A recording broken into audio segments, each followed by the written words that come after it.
Worldwide, we're looking at approximately 350 million people with diabetes. There's no question that we're in the midst of a diabetes epidemic. Right now, 1 in 3 Medicare dollars is spent in the care of people with diabetes. 1 in 10 total healthcare dollars is spent on people with diabetes. There's no question that this is a major problem. What in particular is the correlation with the diet and diabetes? I'm not going to get into that. Into diet? No.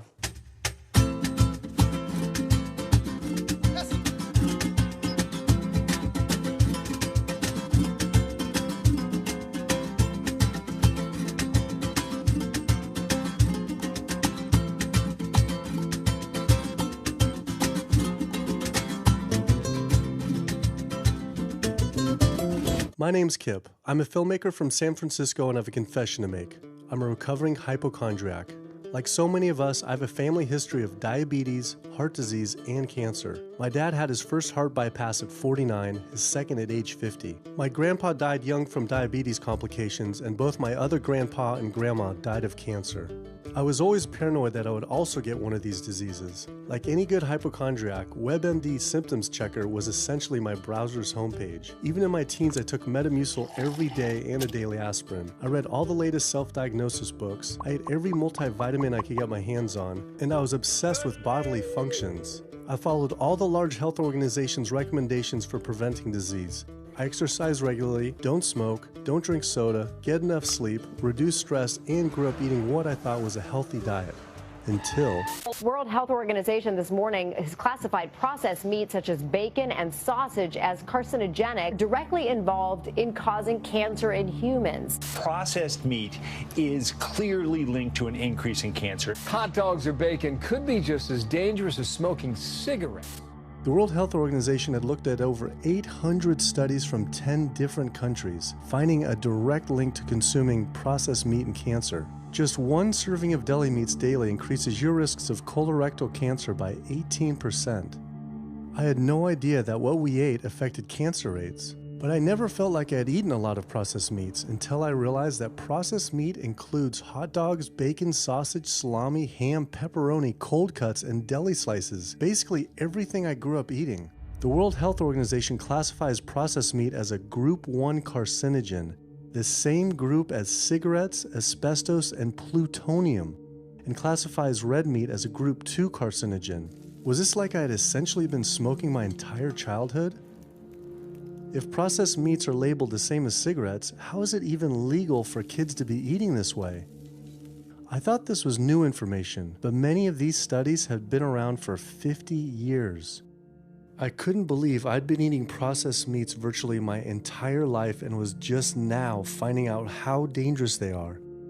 Why hadn't I been hearing about it from the American Cancer Society, the largest cancer group in the nation? When I went on their website, I was shocked to see that none of this information was featured on their homepage. But even more shocking, on their Eat Healthy page, they actually encouraged eating Group 1 carcinogenic foods like processed turkey and canned meats. This is after the World Health Organization reviewed over 800 studies definitively linking processed meat to cancer. Thank you for calling your American Cancer Society. My name is Sam. I'm a cancer information specialist. How may I help you today? Hi, I was calling because I was wondering why you all recommend people to eat processed meat on your website, which the World Health Organization has classified as a Group 1 carcinogen, which is in the same class as tobacco smoking, asbestos, and plutonium. This would be like a lung association having a how to roll your own cigarette section on their website. It's kind of the same thing. But let me just place you on a brief hold because He wasn't able to answer my questions and said someone would get back with me. I had always been concerned about cancer because both my grandma and grandpa died of cancer. I wondered if things would have been different had they known the link between diet and this terrible disease. In the US, 1 out of every 4 deaths is from cancer. Oh, sweet. American Cancer Society rep confirmed an interview this week. So we just went in for the interview with the American Cancer Society rep, and the security guard said there's no interview scheduled. So I went into my phone, and it turns out last night, after I told her that the interview is going to be about the correlation between diet and cancer, she said she could no longer do the interview. After repeated emails asking why she was declining my interview to simply talk about diet and cancer, she stopped responding altogether. Why would an American Cancer Society rep not want to talk about this? I was, however, able to connect with a growing movement of doctors who are willing to talk about the link between the standard American diet and disease. And it goes beyond just cancer. I took my old trusty van, Super Blue, once again out on the road. 2/3 of adults are now overweight or obese, and we have an epidemic cascade of debilitating disease that's overcoming the country. There's no way we can sustain the current style of care with the epidemic that we're creating with our diet and lifestyle choices. The diabetes, the arthritis, the heart disease, the dementia, the obesity, the cancers are affecting about 70% of deaths. All the data is that those 70% of deaths and morbidity are largely lifestyle related and preventable. Most kids by age 10 in the U.S. already have fatty streaks in their arteries, the first stage of atherosclerosis leading to heart attacks, strokes. Here in American medicine, we operate from the disease model. We are in the business of treating sick people. We are not in the business of trying to prevent people from becoming sick. When you look at chronic disease risk, all the things that we walk around worrying about, actually dietary choices trump smoking when it comes to those risks. If I could deliver one message to the researchers who are looking for the cause of diabetes and the cause of clogged arteries and the cause of high blood pressure and the cause of obesity, I would tell them the answer's in 3 words. It's the food. It's what Americans are eating. Today, with 2/3 of Americans being overweight, clearly there's a food issue. In the next 25 years, 1 out of every 3 Americans will have diabetes. My name's Michael Abdallah. I'm from Atlanta, Georgia, and unfortunately I was diagnosed about 10 years ago with diabetes, and 8 years ago I had 2 stents put in. I don't know where to go, I don't know what to do. You're just like out of options and you don't know what to do. You're taking medicine, you listen to this doctor, and the cardiologist says take this, and the endocrinologist says take that, then your general practitioner doctor says you don't know what's going on here. And it's a real challenging thing, and it's something that you don't want to get it. You just don't want to get it. Government and media almost exclusively blame lack of exercise and sugary foods as a cause of diabetes. But I wanted to talk with an actual expert on the role of diet and diabetes. I went to speak with premier physician, diabetes expert, and researcher, Dr. Neil Barnard. What role does sugar play in causing diabetes? It drives me crazy. Diabetes is not and never was caused by eating a high carbohydrate diet, and it's not caused by eating sugar. The cause of diabetes is a diet that builds up the amount of fat into the blood. I'm talking about a typical meat-based, animal-based diet. You can look into the muscle cells of the human body and you find that they're building up tiny particles of fat that's causing insulin resistance. What that means is the sugar that is naturally from the foods that you're eating can't get into the cells where it belongs. It builds up in the blood, and that's diabetes.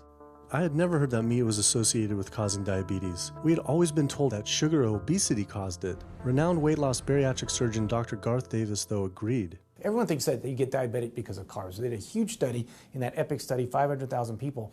Carbs consumption was inversely related with diabetes. In other words, the more carbs someone ate, the less diabetes they had. But meat was strongly correlated. Get that aha moment. The starches, the carbs are good for you.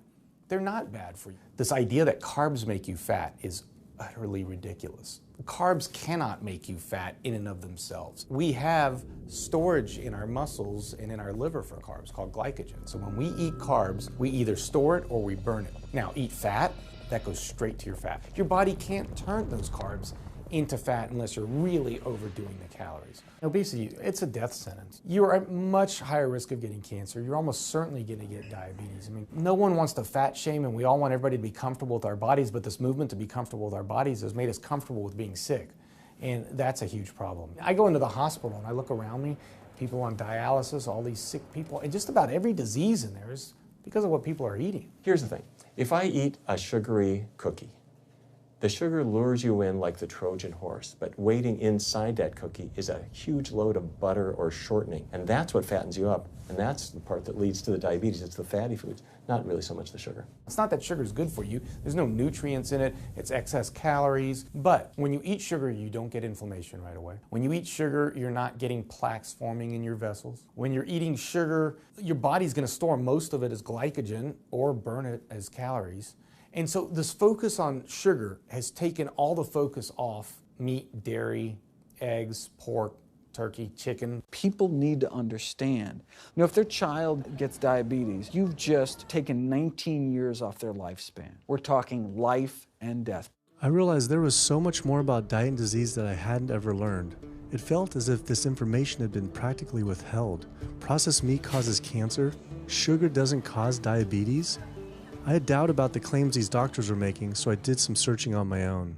Harvard researchers looked at 9 prospective studies finding that just one serving of processed meat per day increased risk of developing diabetes by 51%. The link between eating meat and developing diabetes became undeniable. But when I went on the leading diabetes organization's website, the American Diabetes Association, not only did they not have this information front and center, they were featuring recipes for red and processed meat. And on their recipes for healthy living, they had bacon-wrapped shrimp? What the hell? All right, send an email to American Diabetes Association, see if they'll get back to us. As destructive as diabetes is, it pales in comparison to heart disease. Over 17 million people die every year from cardiovascular disease. It is the leading cause of death around the world. Nearly 1 out of every 3 people will die from this disease. The amount of people who die from cardiovascular disease is the equivalent of 4 jumbo jets crashing every single hour, every single day, every single year. My name is Amy Resnick, and I'm from Swampscott, Massachusetts, a little bit north of Boston. And I recently went to my doctor for asthma because I had a very hard time breathing. And while there, she did some blood work, and one of the tests was C-reactive protein, and on a scale there was a scale of 1 to 3, 1 being low for cardiac event, 3 being high for cardiac event, and my number was 10.82. What does that mean? That means I am on the road for a heart attack, and she said probably within the next 30 days. 30 days? 30 days, if I'm going the way I was going. I take this for my heart arrhythmia, take this for pain, oxycodone for pain, and lorazepam for stress, cyclobenzaprine for a muscle relaxer. Also take Topamax and Prozac. And I also use a CPAP machine to help me breathe. And my asthma has been so bad this past year, I use it during the day as well to get some air. I am tired when I wake up. I'm tired during the day. I take a nap. I'm still tired. I can't breathe. And I know I need to make a change for my health, or else I'm not going to be here for my family. When we speak of heart disease, I would say the role of alcohol is pretty small. The role of sugar is very small too. Smoking is big, but the good news is that most people have quit or never did smoke. The problem with animal-based diet, its contribution to heart disease is huge and it is pervasive. All this expensive imaging, procedures, bypasses, medication, none of which has one solitary single thing to do with the causation of the illness. So you die of a completely benign foodborne illness that never had its causation treated. When we eat these kind of dead meat bacteria toxins, within minutes, you get this burst of inflammation within your system such that you basically paralyze your arteries. You get this stiffening of the arteries, their inability to relax normally in half. So it's not like decades down the road eating unhealthy, there'll be some damage. No, we're talking damage right then and there within minutes of it going into our mouth. Many people are given the diagnosis of Alzheimer's disease when it's not true Alzheimer's at all. The vast majority of people suffer dementia due to their tiny blood vessels in their brain clogging up up and their nerve cells being shortchanged of oxygenated blood. And guess where that blood vessel dementia comes from? Those little tiny arteries are clogging up from that steady stream of fat, cholesterol, etc. It's really quite clear from the standpoint of cancer and the standpoint of cardiovascular disease that animal protein plays an enormous role. Is chicken better? It's a question of whether you want to be shot or hung. The flesh food that I would eliminate from the American diet would be poultry, would be turkey and chicken. A brilliant advertising campaign has convinced people that, oh, it's white meat, it's healthier. The leading source of sodium in the American diet for adult is chicken. It can be labeled all natural chicken, but be injected with the salt water, having up to 800 milligrams of sodium. Heterocyclic amines are clear-cut carcinogens, and they can form in any kind of meat as it's heated, as it's cooked. But by far the biggest source is chicken. We sent researchers into fast food and family restaurants. Not only were there carcinogens in every single restaurant, but we found them in every single chicken sample that we took. If somebody brings their family in and they're buying a bucket of chicken, nobody tells them that there are carcinogens. If you're selling carcinogens to people, you've got to warn them that they're in there. But the American Cancer Society encourages people to switch from red and processed meat to chicken. Why would the American Cancer Society tell people to switch from eating one carcinogenic food to another when a Harvard University study showed that men with prostate cancer who eat large amounts of chicken increased their risk of the disease progressing 4 times? The number one dietary source in America of cholesterol is chicken because of the volume of chicken. You know, chicken's become grilled chicken and organic chicken. It's machismo, but it has nearly as much cholesterol per gram as red beef. So just on sheer volume, it's the number one source. Yeah, eggs being close behind. I'd never really thought about eggs much. I just thought of them as a standard part of a healthy diet. But then I found a study suggesting that eating just 1 egg a day can be as bad as smoking 5 cigarettes per day for life expectancy. The yolk of a hen's egg is the most concentrated glom of saturated fat and cholesterol. It is made to run a baby chicken for 21 days with no outside energy. It is pure fat and cholesterol. And when we put that into our bloodstream, it coats our red blood cells. Our blood gets thicker and more viscous. It changes our hormone levels. It raises our cholesterol levels. There's nothing healthy about eating the yolk of the egg. But I thought cholesterol and saturated fat wasn't an issue anymore. You know, these saturated fat studies that have come out trying to vindicate saturated fat, this is a campaign by the dairy industry, right? Number one source of saturated fat is dairy. It's not meat. 2008, the global dairy industry got together at a meeting and explicitly, read their agenda, was to neutralize the negative impact of milk fat by regulators and medical professionals, unquote. So what did they do? They funded studies. The main study that started the whole saturated fat media craze was funded by the National Dairy Council. The egg industry similarly funds studies that confuse consumers by making claims that eggs don't negatively affect heart function.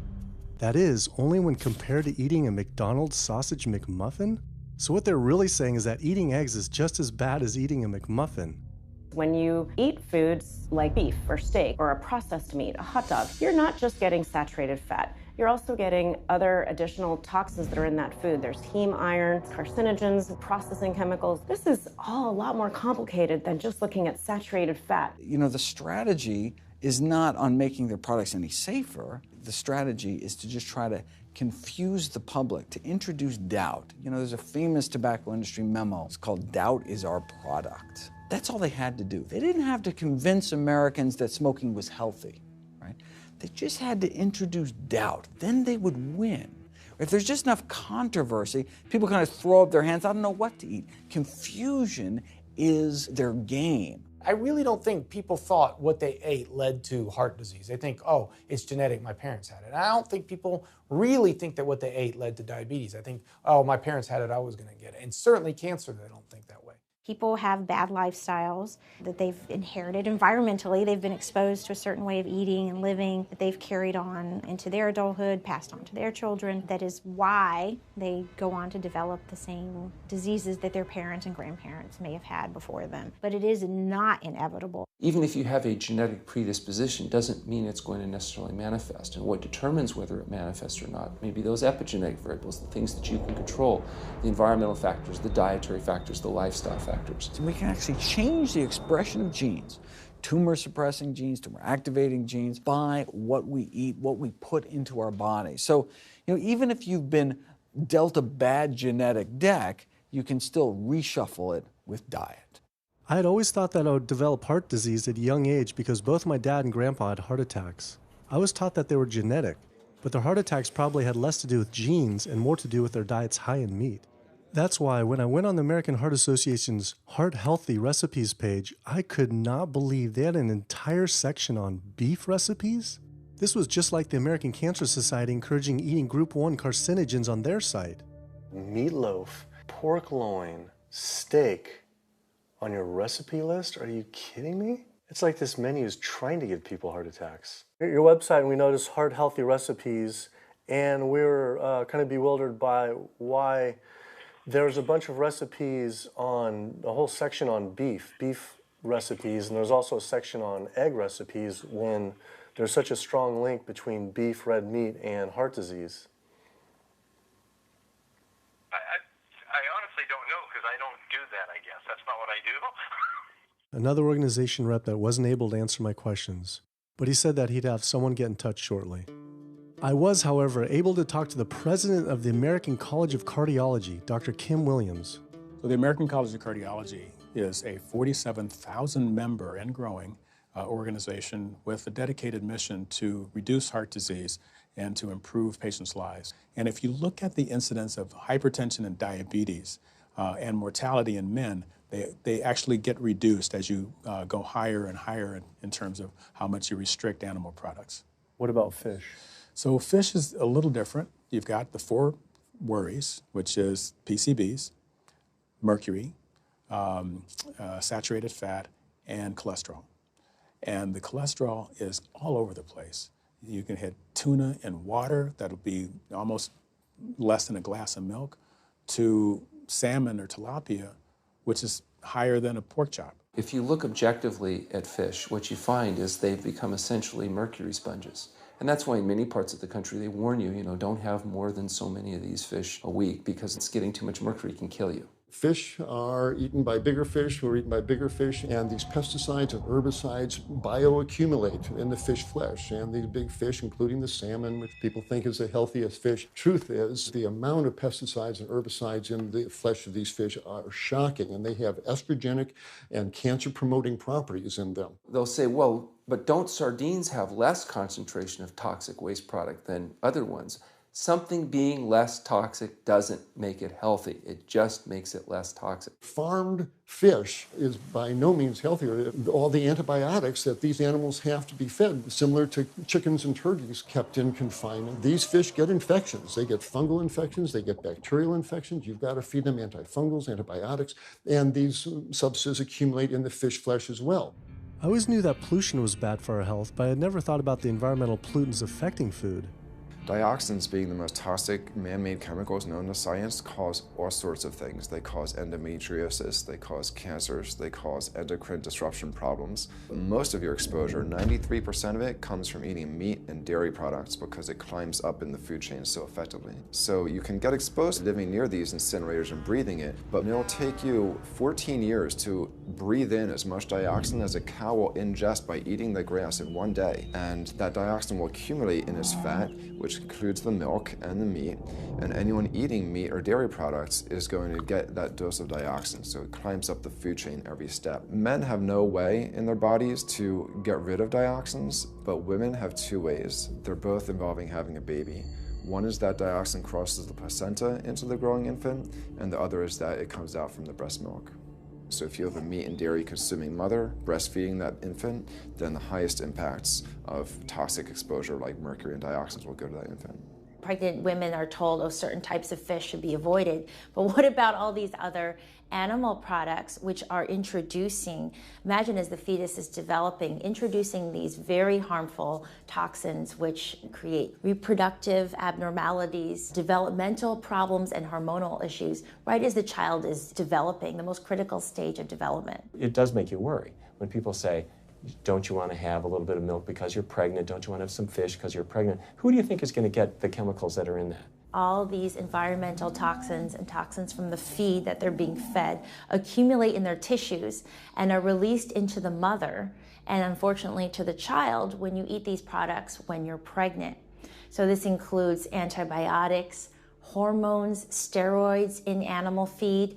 Commercial animals are largely fed GMO corn and soy, which are very laden in pesticides. PCBs have been banned since the 70s, but they persist in the environment. Dioxins, all of these compounds can create hormonal, reproductive, developmental damage as well. Eating organic beef, poultry, pork, or fish will not help you avoid contaminants like mercury, like dioxins, like strontium-90, because they fall out over all sorts of farm fields and water bodies, and they don't skip over the organic fields. And so really the contaminants are coming in regardless of how these animals are raised.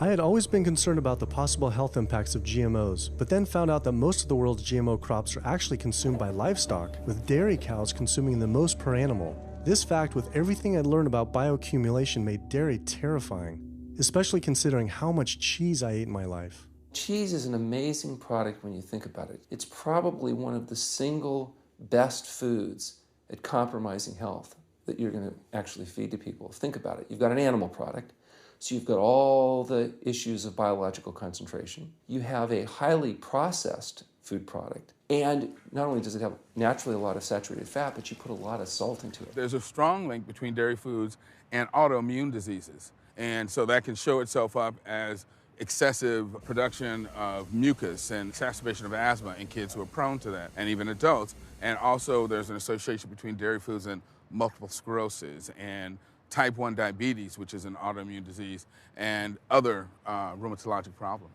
Cow's milk is baby calf growth fluid.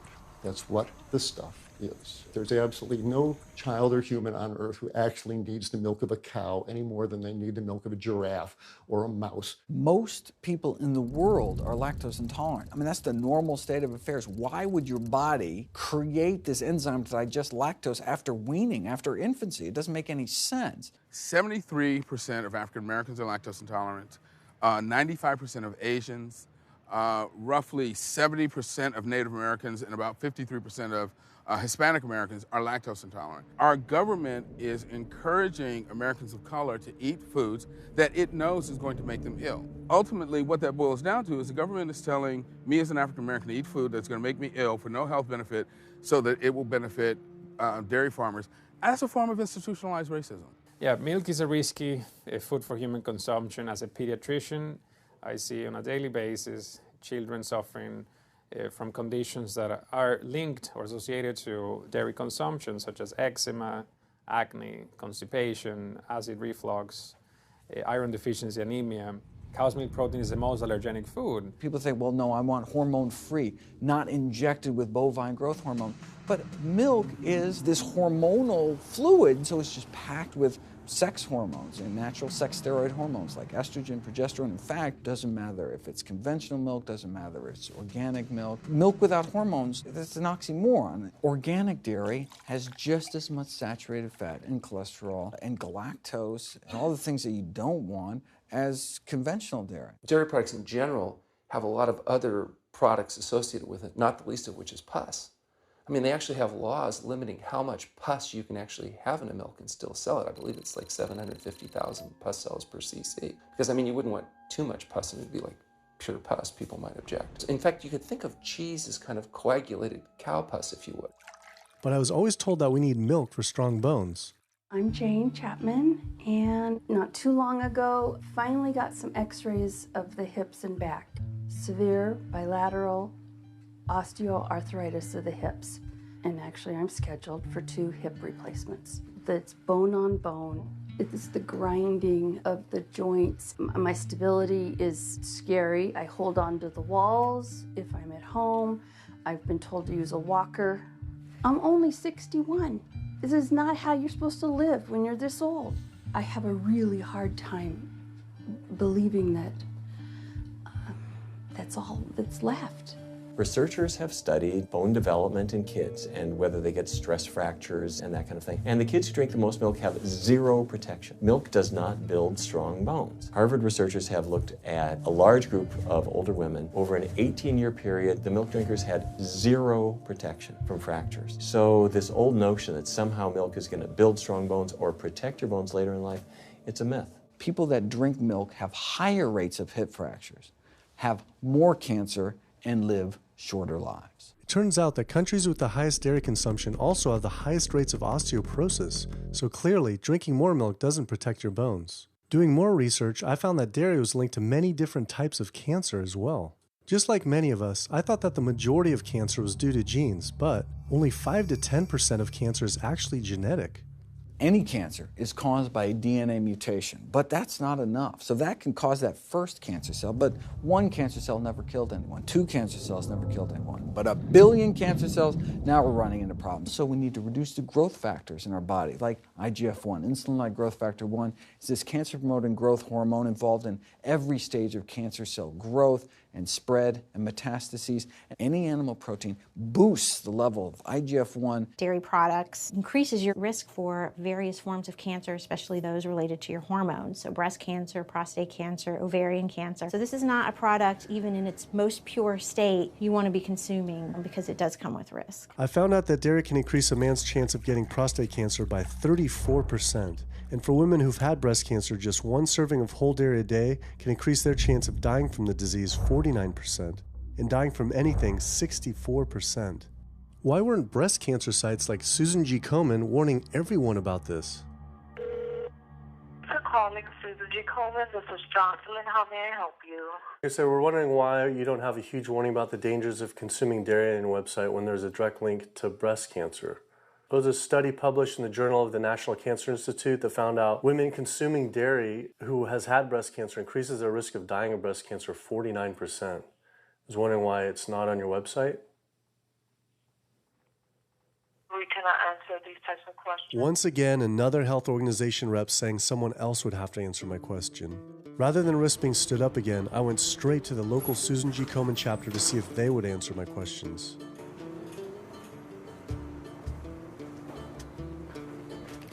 They didn't want to answer my questions in person either, and told us to stop filming, but promised they would connect me to the national office directly.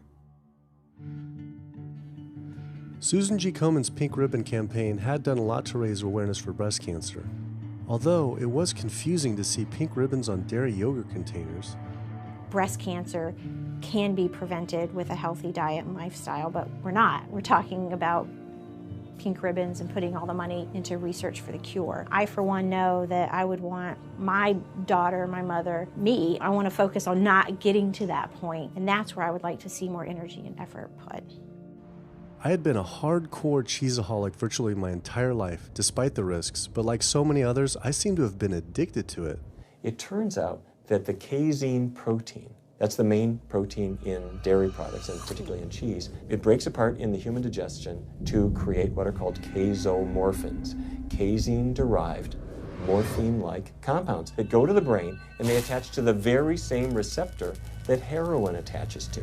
Don't get me wrong, they're not as strong as that, but they are strong enough to make you come back again and again and again, despite the fact that you're gaining weight, you're more unhealthy than you've ever been, but that cheese just calls out to people. Casomorphin may play a role in SIDS, and sudden infant death syndrome, may play a role in autism. This is one of the reasons why we don't want infants drinking milk from cows. Human breast milk has 2.7 grams of casein per liter, compared to 26 grams per liter for cow's milk. That's practically 10 times more. No wonder it's so addictive.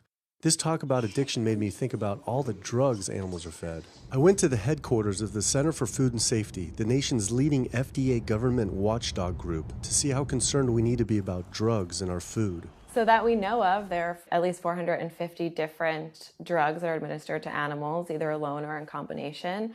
These drugs are given to animals for a variety of reasons, very, very few of which are actually beneficial to consumer health. We've got drug companies that work real hard to make sure they can sell lots of drugs to people raising cows, pigs, and chickens. The pharmaceutical industry sells 80% of all the antibiotics that it makes in the United States to animal agriculture. Antibiotic residues are found in meat, other antimicrobials are found in meat, there has been ractopamine found in meat, there's been hormones found in meat. So right there you're talking about 4 different drugs that could be, in the same piece of meat.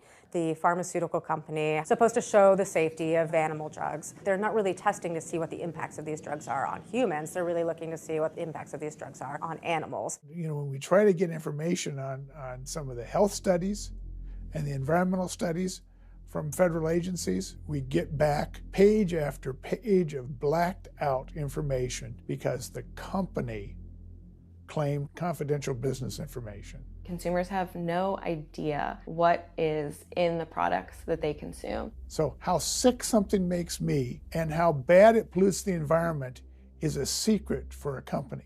In the animal agriculture industry, as in the tobacco industry, these companies really have a vested interest in making sure that the public doesn't have information about their effects and what risks are really posed to consuming them. Have this system where animals are living in their own waste, they're living next to animals that are sick or even dead, and they're stuck in cages with these animals, that bacteria tends to spread, so that the pathogens that are being created in these filthy conditions are breeding resistance to antibiotics, and the public are becoming exposed to those. We already have people dying from salmonella and other things that you eat. We're having about 3,000 people die every year in the United States. That's more than the number of people that were killed in 9/11 in the Twin Towers in New York. If we had some terrorist organization killing 3,000 people a year, we would be all over it. The antibiotic-resistant bacteria deaths that we have, on top of that, you get 20,000 people dying a year. That's 7 9/11s every year. Can you imagine if that many people were being killed by some terrorist group in the United States every year? We would find them. You know, the World Health Organization has said we're nearing a post-antibiotic era in medicine. You'll be at risk in minor surgeries to have a fatal infection. You'll be at risk going to the dentist if you have a tooth extracted. Or it'll be like Civil War medicine. You get an infection in your leg and you cut your leg off. So you have this very dangerous situation. By crowding these animals in, they become a perfect engine for generating a new flu virus that can come out into the community. If you lived near a swine spray field, not even the CAFO, but the waste disposal field, you were 3 times more likely to have a MRSA infection. You can't see how it impacts the average person's life in Duplin County, North Carolina, and not be a little upset about it. From an environmental standpoint, from a community standpoint, from all other aspects, North Carolina, we're in a state of emergency. We've already had bouts of swine flu, or H1N1 as they prefer to refer to it. That particular swine flu incident was originated on a farm here in North Carolina. There's approximately the same number of hogs in North Carolina as there are people. Between 8 to 10 times the amount of feces is produced by a hog, an adult hog, as compared to an adult human. 10 million pigs in North Carolina produce the waste equal to 100 million humans. This is the equivalent of the entire U.S. eastern seaboard flushing their toilets into North Carolina. But there is no waste treatment. The pigs' waste falls through slats in the floors of the sheds they are forced to live in. It is then pumped into giant waste pits, which leach into rivers and streams, and is pumped out unfiltered onto fields, further polluting the environment and neighboring health. When you go back and you look at where these hog facilities are located, there's a disproportionate number of them that are located near communities of color, low-income communities. It is definitely a human rights issue. My sister, she have asthma, and you know, her brother, he have asthma. He's 3, and we don't know what she might have. I have asthma, I have sinus, I have sarcoidosis, that's the bacteria, and I have a pacemaker, which is 6 sinus syndrome. But you know, mostly everybody in this neighborhood got asthma or either cancer. My neighbor there died from cancer probably just last year. My nephew down the street, he's got cancer. He's in terminal cancer, stage 4. He's not a smoker, not a drinker. And it's not in his lungs. It's in his lymph nodes. But see, if you live here and saw the way they do, you wouldn't eat no pork. Well, I don't eat bacon because I know where it comes from. When they die, they go into a box and they decompose because they swell, especially from the heat. A truck come and pick them up, take them to the processing plant in Rose Hill, round them up into feed, and feed it back to the hogs. If I come out this door, if he's spraying there, it's gonna come in my face. It hit you right in the face. It smells like something that you have never smelled before. It smells worse than a dead body. It's the family graveyard. I have my grandmother out there, my sisters, my brothers. When we go to the funeral, he used to spray. During the funeral? During the funeral, yes, during the funeral. Yeah, he spray. And when the people come, everybody be closing their nose up, saying how it stink. They can want to have a cookout on Sunday, he'll spray. Do you think he does it on purpose? I think so, because he just sprays Sunday. He always sprays Sunday. And in most of these area, hog houses and turkey house is in the black area or the Hispanic area. It's either or. Do you think it's also a civil rights issue? Yes. Yes, I do. Yes, I do.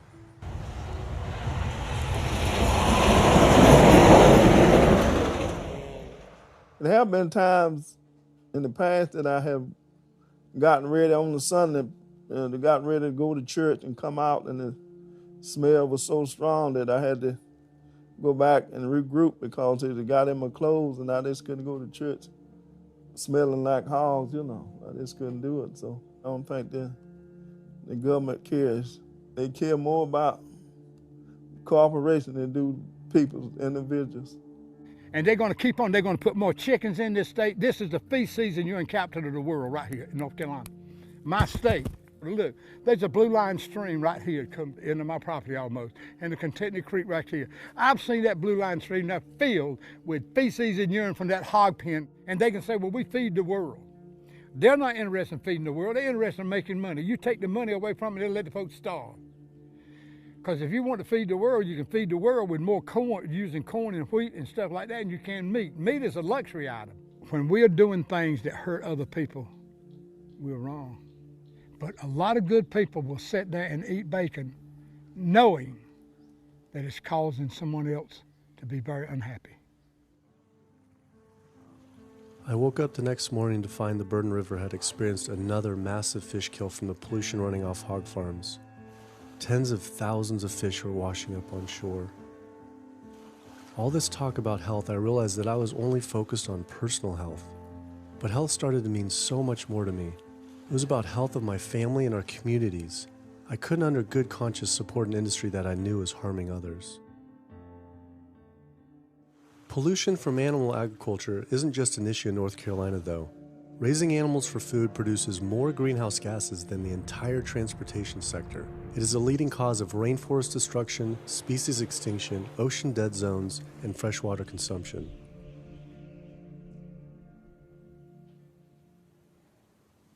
American Diabetes Association actually finally got back and they agreed to an interview. Preparing for the American Diabetes Association interview, I took a look at their diabetes diet and meal plan recommendations, and they were loaded with foods associated with causing diabetes. How could they expect people not to get diabetes if this was the food they were recommending?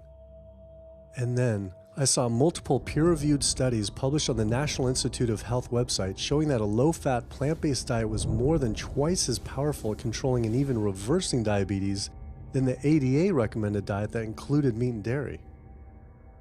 Well, the mission of the American Diabetes Association is to identify a prevention and a cure for diabetes, but in the meantime, to improve the lives of all people who are affected by diabetes.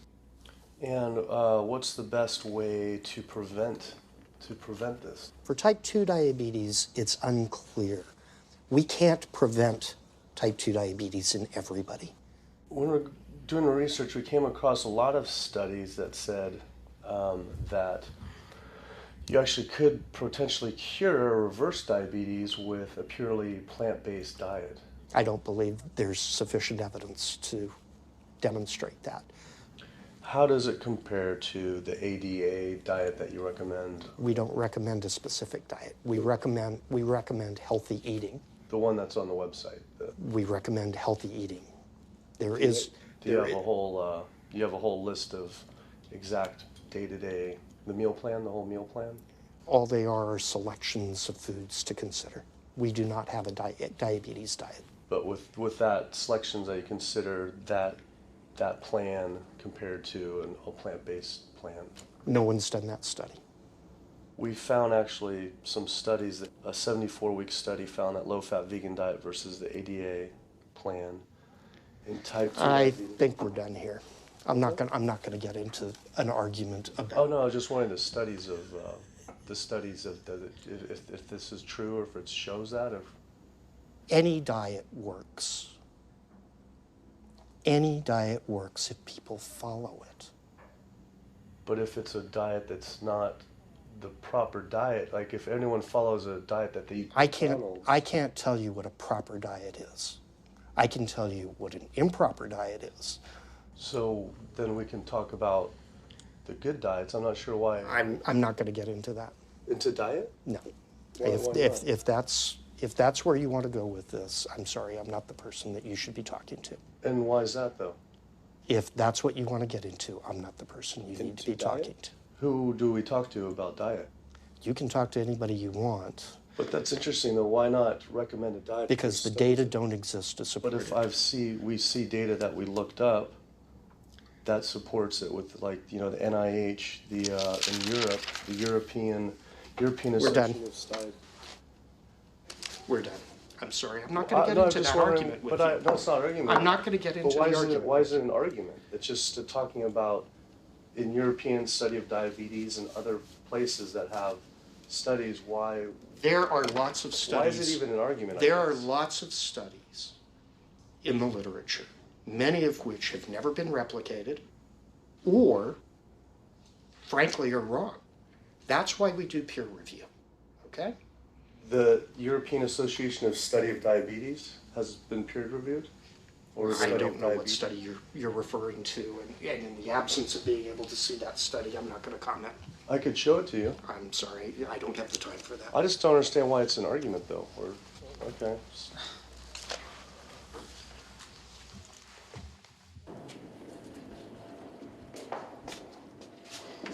That was interesting.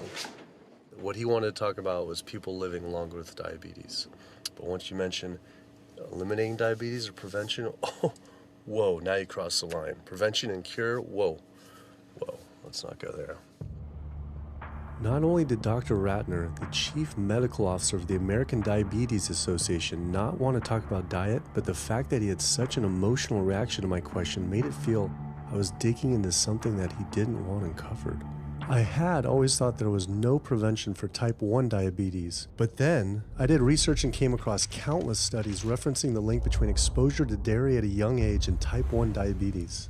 I mean, this is a food made for baby cows. Cow milk protein gets into the bloodstream, and the body says, hey, this isn't supposed to be in the bloodstream. It makes antibodies to the cow milk protein, which then attack the pancreas and destroy the pancreas. How is this possible that ADA wouldn't have this forefront on their website? Why wouldn't they be warning all parents about this, even if there were only a slight chance? Why were they recommending people to actually eat these foods linked to diabetes?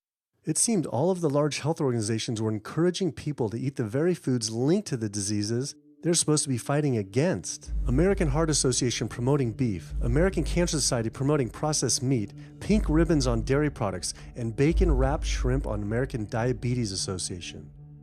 And then it all came together. What if?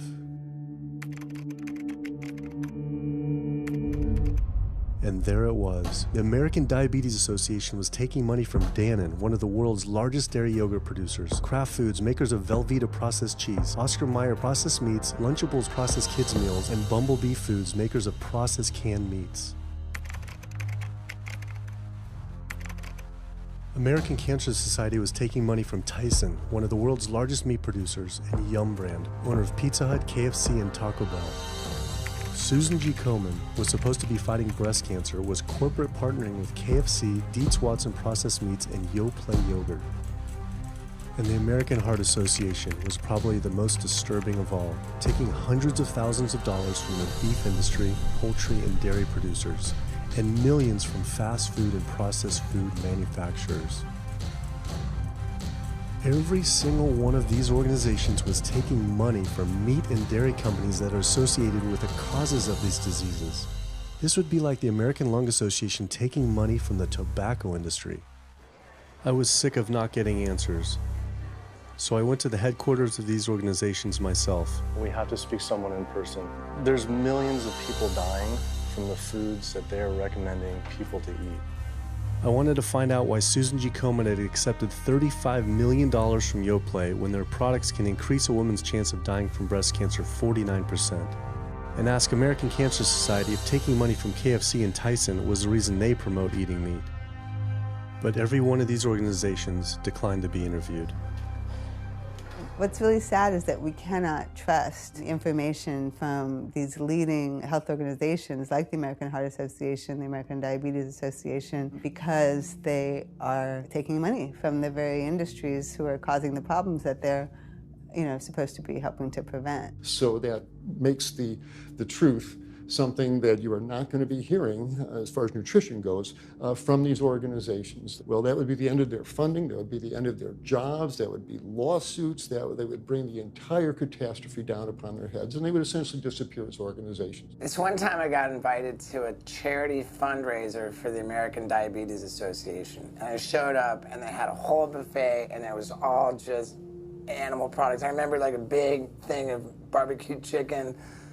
And I was like, I stormed out. I said, like, serving chicken at a diabetes event is like serving alcohol at an AA meeting. It just doesn't make sense. We had scheduled to film an interview with a prominent surgeon, but before we could get inside the building, the hospital's media relations manager stopped us. Actually, I understand that Dr. said that you could film here today, but unfortunately that's not going to be able to happen. I know that he advocates for patients changing their diets, but the hospital makes money off these surgeries, and the reality is he does too. So we can't do anything that's going to negatively impact the hospital, so unfortunately you're not going to be able to film here today. I was sickened by how open she was about the hospital being more interested in profits than people's health. But it wasn't just this hospital or these organizations. Even the U.S. government is involved too. Every 5 years, the U.S. Department of Agriculture creates dietary guidelines for Americans. The committee who writes these guidelines has been made up of individuals who have received money from McDonald's, the National Dairy Council, the American Meat Institute, the National Dairy Board, the National Livestock and Meat Board, the American Egg Board, Dannon, candy and sugar companies, Coca-Cola, and Anheuser, just to name a few, which means we are getting our dietary recommendations from the very industries that are killing us. And when the USDA, makes a pyramid or a power plate every 5 years for the American public, they're going to guarantee that on that plate are going to be foods which, when consumed, will result in millions of Americans perishing. The USDA, which is supposed to be protecting us, has two missions. It's supposed to protect us, and it's supposed to protect the producer. And guess what? When those two come head to head, they usually choose the producer. In internal documents uncovered by Dr. Greger, the USDA admitted that eggs cannot legally be called nutritious, low-fat, part of a balanced diet, low-calorie, healthful, healthy, can't say it's good for you, or even safe. Yet they still promote these products to the American people through federal checkoff programs. If you ask somebody if they've heard the checkoff program, the odds are they haven't, although daily they are seeing the messaging that these programs produce. So checkoff programs are responsible for the messages that we see on TV, on the internet, on bus billboards and magazines that say things like, milk, it does a body good, or milk life, beef, it's what's for dinner, pork, be inspired, the incredible edible egg. The dairy checkoff program gave $12 million to Domino's to just market cheese-heavy products. And this is the USDA, this is the government. If you've seen those ads for the Pizza Hut pizza, the stuffed crust, or a pound of cheese, those are all government advertising schemes for the industry. How can we put more cheese on beef? How can we put more milk in a coffee? Things like that to just drive consumption of these just unbelievably unhealthful products. So McDonald's, for instance, has 6 people staffed full-time, according to records we've found, whose salaries are paid for by this government program, but funded by the producers who are regulated by it. And these 6 people sit there at McDonald's headquarters and just come up with ideas. Triple cheese decker McCheese muffin stuffed bacon cheese slider? With extra cheese?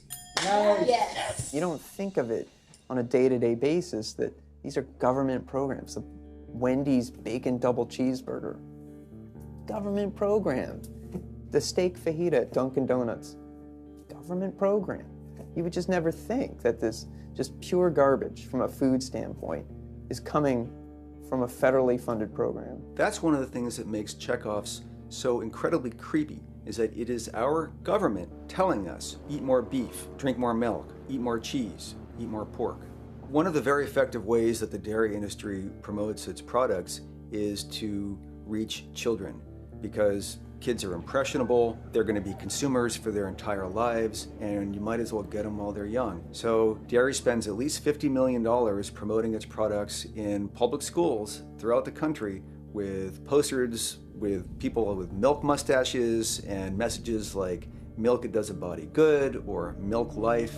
Targeting young people, right? The tobacco industry had to keep replacing their customers who are dying with new customers. The meat industry knows they have to target young people. That's why we have these foods in schools and marketing messages at a younger and younger age for kids to get hooked on all the wrong kinds of foods. So there's all kinds of parallels. School districts where processed meats are all over the place. Maybe it's going to be bacon on the menu, sausage, hot dogs, or pepperoni pizza. Any of those things are processed meats, and those are pretty much the worst of the worst with a direct link to colon cancer. And yet you have every day in the schools meal items with processed meats. If the Surgeon General puts warning labels on tobacco because of their cancer risk, why aren't the same warning labels on meat? Based on the publicly available data, we know they spend at least $557 million promoting their goods through checkoff programs. We know that they spend at least $138 million lobbying Congress. We expect that they spend a good deal more than that in figures that simply aren't publicly disclosed. The industry's lobbying power is so strong that they can create laws and push through legislation that doesn't benefit Americans in any way, such as ag-gag laws that criminalize whistleblowing or photographing abuses by this industry. Activists in the U.S. can be charged as terrorists for disrupting the profits of any business that uses animals under the Animal Enterprise Terrorism Act, to the even more ridiculous ones like cheeseburger laws. A cheeseburger law is a law that says a plaintiff cannot recover against a manufacturer, distributor, or retailer on the theory that the food made the plaintiff obese or caused an obesity-related disease. Cheeseburger laws are a direct response to a problem that the tobacco industry has had. Big Tobacco has paid $400 billion to state Medicaid programs. Cheeseburger laws proponents say, we don't want to see the same kind of thing happen to the meat and dairy industries. The fact that these laws are based on a model template called the Common Sense Consumption Act is actually ironic, because what they're saying is you, the consumer, should have the common sense to know that our food is bad for you. I've often typified the meat industry to people who maybe don't understand its power and reach as it's got all the money of big tobacco and big pharma, and it has the personality of the National Rifle Association. So any little thing that comes up, man, they beat it to death.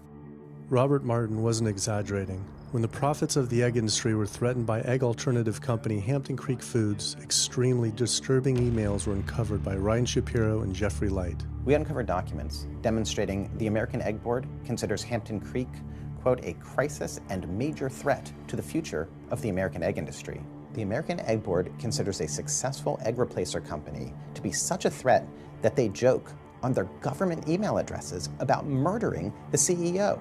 In internal government emails with the heads of the egg industry, they suggest having the CEO of Hampton Creek, Josh Tetrick, murdered, including a menacing email from the executive director of the American Egg Board.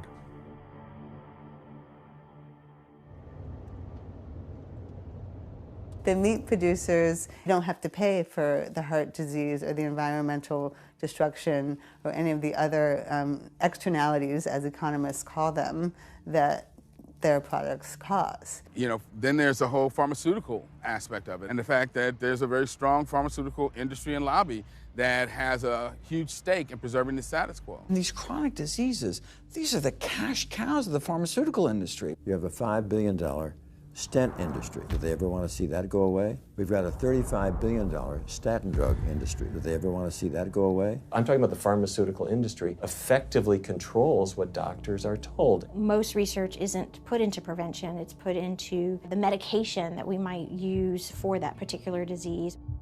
I'm on 2 different high blood pressure medicines, 6 asthma type medicines even after 4 years of shots, and then another medicine to help take care of side effects from some of those medicines. I'm on high-level antidepressants, a couple of different pain meds for my back and hips. I'm taking about 16 drugs, not counting the insulin in the morning. I take insulin morning, insulin night, 32 to 34 units of insulin. Lantus to be exact. Some of these meds are for diabetes. This is for peeing. I have to use this for my prostate, and then I have to use this for the heart, and I have to use this for blood pressure. And it's just on and on and on and on. The doctors are telling me this is what I've got to do for my whole life, and it's frustrating, and it's very stressful, and I don't know how long my liver is going to last taking all this stuff. Under conventional medical treatment, whether it be for autoimmune disease or even conditions like high blood pressure or diabetes, you're told that you have to take drugs, and not just for a week or a month or a year. You're told you have to take drugs forever. You're guaranteed that if you follow your doctor's advice, you'll be sick forever. You'll never get well. That's the guarantee. Because the strategies are all about manipulating the symptoms, not dealing with the underlying cause. You come in with that diagnosis, you get a bunch of pills that have nothing to do with the disease causation, or you get these procedures that have nothing to do with disease causation. It's a deception to say this pill will help you unclog your arteries, this one will save you from a stroke. No, it doesn't. The people who take the statins, etc., they still get their heart attacks, they still get their strokes. This is not reverse disease. This does not make plaques smaller. This is a fraud of massive proportions. In the US, treating chronic disease such as heart disease, cancer, and diabetes is a $1.5 trillion industry. That's the GDP equivalent of the 10th richest country in the world. I went back and dug deeper into the health organization's funding, and there it was again. These organizations were accepting millions of dollars from pharmaceutical companies that are making billions of dollars from the very same diseases these health groups are supposedly trying to end. It seemed like a major conflict of interest, unless ending these diseases isn't really the goal. The pharmaceutical industry spends more money on lobbying than any other single industry. Just like animal agriculture, they are so powerful they write their own laws that have had activists imprisoned to silence them. Government's in bed with anyone that gives them the most money, which is the pharmaceutical industry, which is the animal ag industries. Like, they are pumping the government full of money and resources, and in return the government's giving them what they want: subsidies, imprisoning activists that go against them. And I think it's quite telling that these industries are working so hard and spending so much money to criminalize people for simply taking a picture, for simply recording what's going on inside of these facilities and making it known to the public. They're behind walls, they're underground, they're in these secret facilities that no one knows about. But if they did, they would be shocked and outraged. And I think people would not want to think that their pharmaceuticals, that their food are coming from these places. And that's why I think the ag laws are what they are, is because they are trying to silence people into not speaking out and not showing the truth.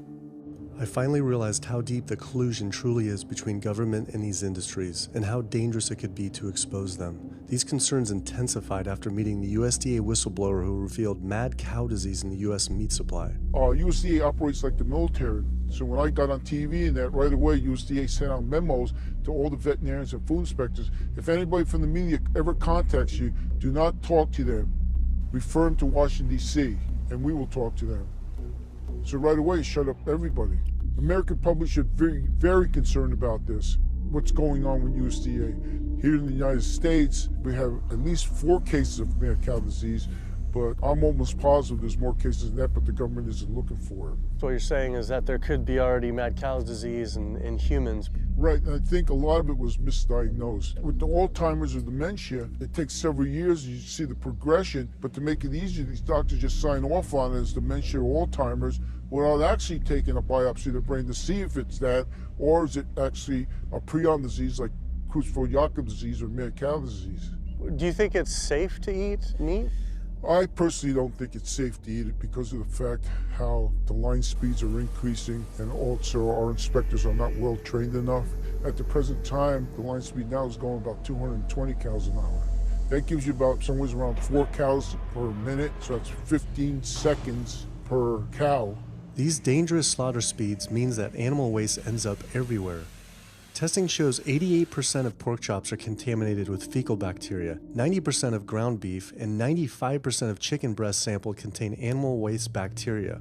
There is nothing clean about eating this way. But it just isn't waste, it's also pus-filled infections. You can see there's a bump or some kind of abscess underneath the hide. Most of the time when the hide's pulled off, Either that will open up the abscess and the pus will come out, or if it's deep-seated, when the inspectors are doing their work or the company employees, they might stick their knife into an abscess and it explodes all over the place. I had heard enough. I was utterly disgusted by the corruption, the greed, the disease, and the abuse I was learning about. The very animals we were killing us and the planet. But so many people eat meat and dairy every day of their lives, and we are so concerned about getting enough protein. Do we have to eat meat to get complete protein? Oh my God. You want me to jump off this building, don't you? Well, first of all protein is made by plants. I'll state that again for the record. All protein is initially made by plants, all of it. And it is not necessary to eat animal tissue in order to get protein. Only plants have the ability to actually take nitrogen from the air, break those molecules apart, and incorporate that nitrogen into amino acids and then make protein. Any protein you get from an animal is simply recycled plant protein. If you ate a diet that was calorically adequate, and even things like brown rice and broccoli, and you got enough of it, you'd get enough both quantity and quality of protein. 2,000 calories of brown rice and broccoli is going to be about 80 grams of protein a day, including the essential amino acids that you need in order to maintain optimum health. I mean, grains are loaded with protein. Beans are loaded with protein. Vegetables are loaded with protein. You really want to get your protein from plants because plant proteins have a much more beneficial effect on our physiology. The funny thing about protein is most Americans get about twice the amount they need. Most Americans get less than half the amount of fiber they need. But the conversation tends to always be about protein. So in my mind, it's just this magical marketing campaign that protein has taken on over the decades. The question is not where do you get your protein, it's where do you get your fiber? I have never in my professional career seen a protein deficiency. I've never seen someone come in eating normal amounts of calories and they're protein deficient. You just don't see that. So human milk has the lowest protein content ever in any species ever tested. I mean, that's the fluid that's been designed by evolution over millions of years. And that's just like the perfect food for human babies, right? Perfect food, lowest protein content any other mammal. And so it gives a sense of kind of protein requirements for anything. So then rat milk, ape milk, donkey milk, any milk has ever been tested. And you hear this a lot in bodybuilders. They're like, well, I need, chicken, or I need fish to be, to be strong, to build muscle tissue. That is utter nonsense. The largest, strongest terrestrial animals on the planet are all herbivores. The biggest, strongest animals are all herbivores. When we bring in people and they're on meaty diets and we transition them to a plant-based diet, we always track what they're eating. Their vitamin intake goes up. Their nutrition overall goes up, dramatically better.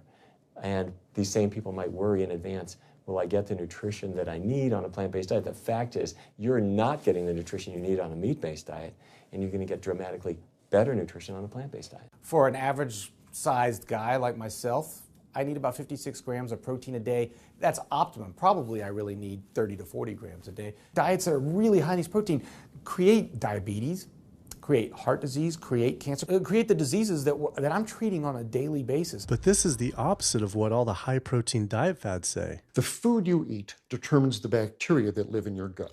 Well, you eat animal flesh every day. You are summoning up bacteria that eat carnitine. And those bacteria will turn that carnitine into a molecule called trimethylamine. Your liver then turns that into trimethylamine oxide. That's a molecule from hell. That molecule drives cholesterol into the artery walls. And the people who are consuming this flesh-based diet are contributing to plaque building up. They may lose weight on this diet, and that's good. But what's happening inside your arteries, paleo friends? What's happening is that plaque is building up, and these are the folks who drop dead at the gym at 39. Boy, he was lean and he looked really good.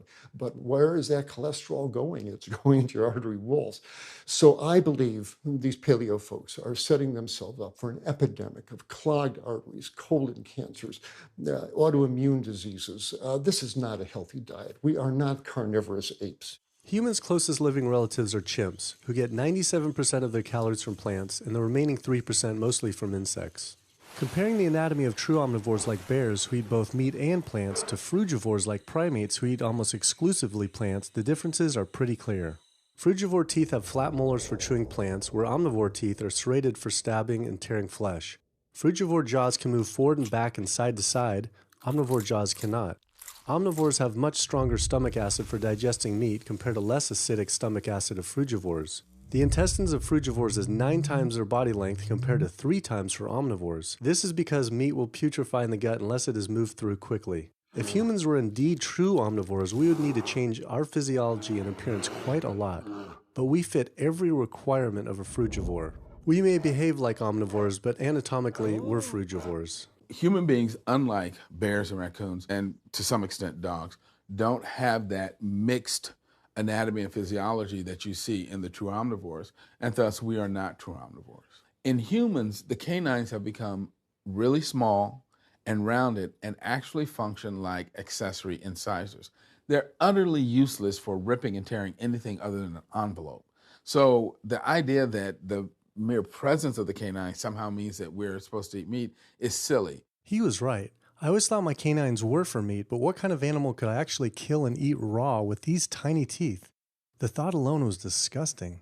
I mean, everybody loves a smoothie made with fruit and even some vegetables, but if you think about putting a fish or a piece of beef in a blender and grinding it up, the thought is absolutely repulsive.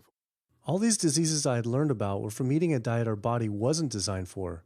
What would happen if we started eating a diet our body actually was designed for? The data is crystal clear that you can stop and reverse heart disease with plant-based diets.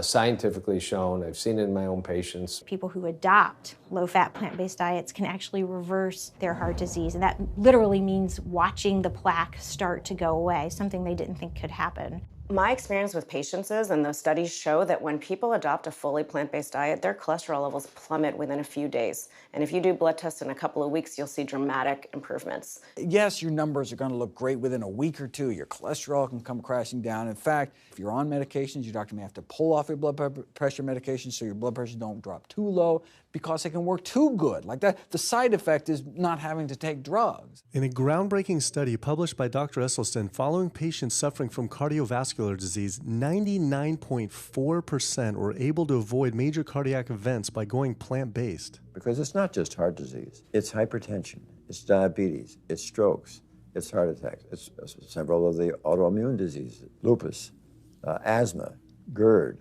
osteoporosis. I mean, there's a multitude of diseases, even rheumatoid arthritis. It can be so dramatic.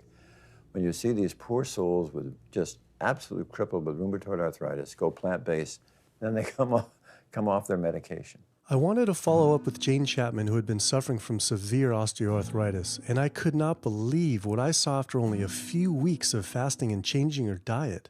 So those are so amazing. See, like this only a few weeks later. I know. From going from the walker, needing wheelchair assistance at the airport, to strolling down the street, enjoying the fresh air, the sunshine. 2 weeks. It's all it took, 2 weeks to get off all the meds and start to feel the inflammation just kind of drain out of the body, where the movement was much easier. Just a lot of healing occurred very, very rapidly just by doing the right things for your body. When you're treating diseases with drugs, you know, there's one drug you take for cholesterol, a different class of drugs you take for high blood pressure, different class of drugs you take for diabetes. But with diet, a plant-based diet affects all these diseases, one diet to kind of rule them all. The impacts of eating this way go far beyond ourselves. By getting rid of heart disease alone, we would save up to $48 trillion in the USA, 3 times the US GDP. Conditions like high blood pressure, you don't have to take the drugs the rest of your life and be sick forever. What you can do is live in such a way that it gives the body a chance to heal itself. We took 174 consecutive patients with high blood pressure, and 174 people were able to lower their blood pressure enough to eliminate the need for medication. For inflammatory bowel disease like Crohn's, the best remission rates ever achieved through plant-based diet. MS, multiple sclerosis, the best results ever achieved compared to any medical, surgical, any kind of intervention was a plant-based diet. You can see that with every sequential reduction in animal products, people live longer, they have less heart disease, they have less cancer, they have less diabetes. You can actually take human cancer cells, you put them in a petri dish, and you can drip the blood of those eating vegan, get about 72% suppression in human prostate cancer cell growth in vitro. They wanted to try this again with women and breast cancer. So they said, let's see what a plant-based diet can do. After just 2 weeks, their bodies cleaned up. You drop their blood on the same carpet of cancer cells. You can clear off the whole plate. This is after just 2 weeks eating healthy, which raises the question, what kind of blood do we want in our bodies? My background is in industrial and systems engineering, and that was my career path for a long time until I got thyroid cancer, and everything changed from there.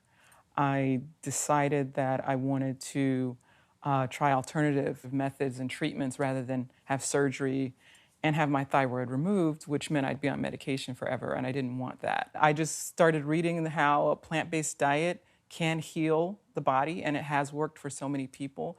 So I immediately just switched to a completely whole food plant-based diet. After a year, the cancer was completely gone, and my thyroid had shrunk to normal size, and I was completely free of that. This was tough to believe. Couldn't this all just be from eating healthier though, like no sugar? Turns out Dr. Walter Kempner from Duke University back in the 1940s was reversing some of our worst killer diseases with diet alone. And the diet he was using was not only strictly plant-based, but it was made up of white rice, fruit, and table sugar. And he was reversing diabetes, he was reversing malignant hypertension, reversing heart disease, the diabetic complications, reversing diabetic blindness. So these people basically had death sentences, went to him, and were given basically sugar, this horrible diet, but it was strictly plant-based. If this information had been around since the 1940s, why don't all doctors know this? We're not taught about the power of food in medical school. No one is taught that the changes that we make with our diet are probably the single most powerful thing we can do to determine our destiny. It trumps our genetics. Why isn't your doctor telling this? Odds are your doctor never learned any of this. In fact, there was even a bill introduced just mandating physicians get 7 hours nutrition training every couple years, just kind of stay on top of it.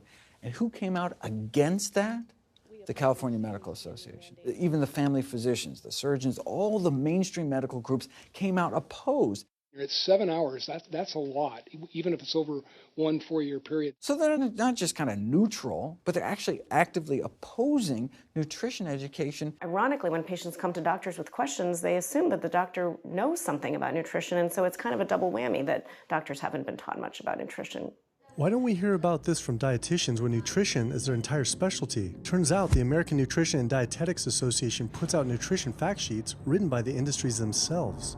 The industries pay $20,000 per fact sheet and explicitly take part in writing them. So you can learn about eggs from the egg industry, and you can learn about lamb from the lamb industry. This would be like learning about the benefits of smoking from the tobacco industry. When people are eating meat, I think of it as a bit like smoking. It's sort of Russian roulette. You may not get diabetes, but your chances of getting diabetes, about 1 in 3. You may not get cancer, but your chances, if you're a man, about 1 in 2. A woman, 1 in 3. Your chances of gaining weight, 2 out of 3. It's not all diet, but most of it is. The best thing that you can do to make sure that you empty all those bullets out of the chamber and you're not taking risks with your health is to get the animal products out of your diet and eat healthy foods. I came to True North to help me with my asthma and to lose a little weight, and it's amazing. Just in 2 weeks of changing my diet, don't have to take any asthma medication, no antidepressants, no pain medication, no heart medication, nothing, no medications at all. And it's just incredible. I was taking Oxy and Advil, and I was taking 800 milligrams of Motrin 3 times a day just to get through the day because I was in so much pain. And now, nothing. Wow. Nothing at all. 2 weeks. 2 weeks, So 14 days. All that medication, you're completely off. Completely off everything.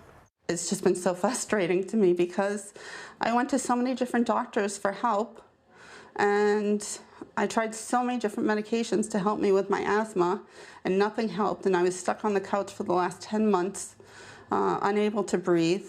And now in 2 weeks' time, 14 days, I'm off my medication, and I can breathe, and I feel good, and I can walk. My life has changed, and it only took 2 weeks of a whole plant-based diet. That's incredible. Yeah. That is incredible. It really is. That's amazing. It really is. I feel so blessed and so good and just so happy to be doing this, and I'm hoping that I can be a role model for other people and not be pushy about it, because everyone's going to do it in their own time. But thank God my time is now. So. Thanks. Thanks. As powerful as Amy's story was, I knew for some, eating 100% plant-based would still seem extreme. I think there's this sense that everything's okay in moderation, right? But we haven't seen that moderation works. There really isn't a study that shows that by eating meat and eggs in moderation, you can actually turn your heart disease around and get better. But I know people who've given up meat and they felt sick. Yeah, it's unlikely that anybody's symptoms are caused by a dead, decaying flesh deficiency. The lack of highly processed animal food products in the diet is not going to be associated with the causal factor about why they're sick. There is going to be a reason why they're not feeling well, but that's not going to be one of them. So I've had people go vegan, and they come back to me, and they're like, I'm hypothyroid, and my doctor says I'm hypothyroid because plant-based diet makes you hypothyroid. I'm like, so what does your doctor tell all his meat eaters that are hypothyroid? Boy, what's an animal flesh or dairy that you can't get in plant-based?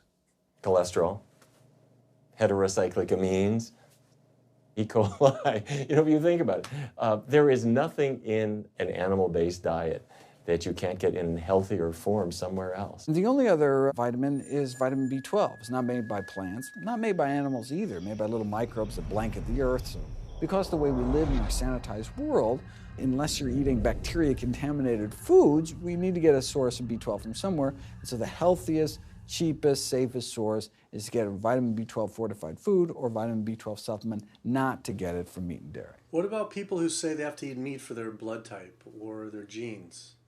I mean, it's like I need meat because I'm a Capricorn, or I need meat because I have an A+ blood. I mean, it's like, what do you say? No one has to eat meat. I mean, there's no vitamin, mineral, nutrient that you can't get from non-animal sources. Valentine's Day, I decided to go vegan and give up all meat, which was never in my thoughts in a while, million years, but I've heard so much success from people that are vegan. And so I gave up all animal products whatsoever. I've lost 29 pounds. I've been able to cut my meds in half. I've been able to cut my insulin in half. And now I'm going for the moon. I'm going to cut it all out. In the last 6 weeks, we've just had 3 grandchildren. And my ugly face is going to be around to see them graduate from high school and college. I'm going to be here. My mission is to let everybody know you do not have to suffer from diabetes and cancer and heart disease because someone in your family had it or because the doctors are telling you this is what's going to happen. You can take charge of your health and have a positive outcome just like I did. The reason I'm so committed to this is, my grandmother had diabetes, and I didn't know what I know now about healing the body. And if I did, I feel like she could have lived at least a few years longer. And so it's in her honor that I do what I do. Because I could save someone else's grandmother, aunt, uncle, father from that, So I'm excited about getting the message out there. There's a common belief that eating plant-based is expensive. Not at all. It can be done in a very inexpensive way where you buy foods that are in season and you shop in the bulk bins, and that saves a lot of money. You can eliminate a lot of your expenses on your grocery bill by not buying meat and dairy because those things are expensive. Our meal plan for a family of 4 is $25 per person in the family. 2064 is your total. 2064, whoa. That's for an entire week of food. Really? An exploding movement of elite athletes are utilizing vegan diets to heal injuries, speed recovery times, and enhance their performance. Before I was vegan, I was only bench pressing 315 like 5 times. Then after going vegan, I was doing 400, 425. 465, and I was like, oh my God, this is amazing. I'm vegan and I'm bench pressing 465 pounds. This is ridiculous. And as soon as I went vegan, tendinitis started disappearing. My strength in my right arm started coming back. High blood pressure was going down. You can't be strong and be dying on the inside. That's not strong. That's weak. That's really weak because yeah, you look big and strong on the outside. Yeah, big man. No, but your heart's crying for help on the inside. You're dying. I'm a professional parkour athlete, a two-time world freerunning champion, and more recently I got into Ninja Warrior where I'm captain of Team Europe as we won USA versus the world. For something like Ninja Warrior and parkour specifically, you really need to have a good strength to body weight ratio. So I was carrying mass that I really didn't need. And when I went vegan, I lost 15, 20 pounds. I was more agile, I was more efficient, more stamina in my body. Just that extra bit of pop that I didn't have before, it just gave me that extra strength. So this is a very vibrant way to live. It can enhance you as an athlete. For me, 100% better athlete than I was before. It unlocked a whole new chapter of my training. The science is there, the health is there, the athletes are there proving that you don't need to eat dead animals to be strong, to be healthy. I started working out when I was 47 years old. All the muscles you see, I gained as vegan. I gained 15 pounds of muscles on my body, eating all plant-based vegan foods. All the aches and pains in my body, it just went away. Because I'm not ingesting so many inflaming foods, the acidic foods that animal products are. Gorillas, rhinos, and elephants, they all get their muscles and strength from eating plants. That's what I do. I travel all around the world for my surfing, and I've always been able to eat vegan. I feel like if you want something, you can make it happen. I just don't make any excuses. I would never not be vegan now that I know all the benefits and now that I know how it feels to be vegan. Every aspect of my life has been improved by adopting this lifestyle. I feel better, I perform better athletically, I sleep better, my energy with my kids is better, my focus at work is better, everything is better. My skin cleared up, kept myself trim for 9 years now doing this. All I can tell you is that I felt and I continue to feel better than I ever felt before. My friend Jason Lester and I were the first people to do this challenge called Epic 5, which entailed doing 5 Ironmans on 5 Hawaiian islands in under a week. An Ironman is a 2.4-mile swim followed by a 112-mile bike and then running a marathon, 26.2 miles after that. So we did 5 of those in a row on 5 different islands in a little under a week. Yeah. You almost die? Yeah. Where'd you die? So I guess the famous question, where did you get your protein in there? From plants. Like so many people, I was looking for excuses not to change my diet. But once I finally did, I felt liberated. Within days, I could feel the blood running through my veins with a new vitality. Within weeks, I felt a transformation throughout my entire body and mind. Not only could I survive on a purely plant-based vegan diet, I could thrive. I felt amazing. I competed in my first marathon in 6 years, training half the amount and beat my personal record by 23 minutes. Less than a month later, I did my first full Ironman. Although I could possibly get away with eating a little bit of meat and dairy without ill effects to my personal health, I could no longer willingly support an industry I knew was causing so much suffering to communities, families, and all life on the planet. A whole new world opened up. I felt whole again, connected to a greater sense of what true health is, and where true health doesn't end with me, but begins with us. If people adopted a plant-based diet, the changes we would see in our individual health, in our national health situation, and in this physical environmental world we live in would be so profound. I mean, today, you can say, I'm not going to eat that stuff anymore. It's one thing that I can do myself personally to make a difference. It will give you a greater sense of well-being and happiness when you know that, one, you're not destroying your health every time you sit down to eat, you're not promoting cruelty, and you're not damaging the earth. I don't want my gains to be at the detriment of the planet of other things. And yet I'm not weaker, I'm stronger. That's the beauty of it. When you're altruistic, when you make choices for the greater good of others, it comes around, benefits me as well. It benefits us all. Studies show that we can not only survive, but we can thrive. I just feel this is a great way to live, not harming other beings when we can be healthy and happier. I love it. It's a great life. I never thought that I could feel this good at this age, and I just want everybody to feel this way. I feel like a 20-year-old. I'm almost 50. Nothing tastes as good as healthy feels, basically. And so the choices that we make every single day, day in and day out, around our food, has the capacity to bring us true health and optimal wellness, not just individually, but collectively, as a species and for our planet. We're not going to live forever, but while we are alive, we can live well. And for me as a doctor, that's what I want to see. Where there's a will, there is a way. And I believe that.